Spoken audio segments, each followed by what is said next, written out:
नमस्कार सर्वांना। सासू सुनेची जोडी आज बनवणार आहे बुंदीचे लाडू। ते कसे बनवायचे तर चला पाहूया आपण रेसिपी। त्याच्यासाठी एक बाउल मी चाळून बेसन पीठ घेतलेलं आहे आणि पाऊण वाटी पाणी घेतलेलं आहे। थोडं थोडं पाणी घालून मी पहिले बॅटर हलवून घेतलेलं आहे, मिक्स करून त्याच्या गोटळ्या मोडून घेतलेल्या आहेत।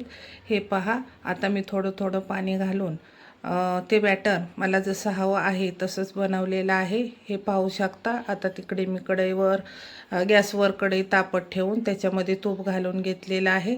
आपलं तूप गरम होत आहे तोपर्यंत आपण ही दुधाची थैली घेऊन त्याला वरून कट करून ग्लासामध्ये ठेवून हे बॅटर आपण त्या थैलीमध्ये घालून घेणार आहोत।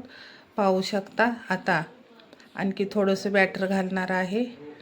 हे बघा, आता हे बॅटर ह्याच्यामध्ये घालून घ्यायचं। हे पहा, हे कसं बनवलं बॅटर। अशाच पद्धतीने तुम्ही बॅटर बनवा। एकदम घट्ट किंवा पातळ बनवू नका।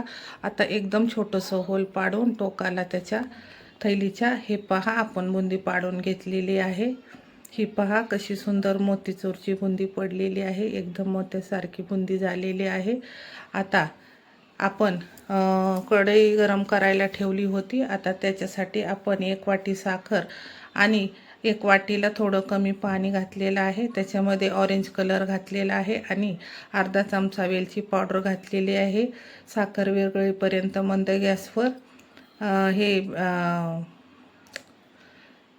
पाक आपण हलवून घेतलेला आहे आणि साखर पूर्ण विरघळल्यावर आपण थोडा फास्ट गॅस करून त्याच्यावर उकळी येईपर्यंत पाक ठेवला होता। जास्त पाक बनवायचा नाही।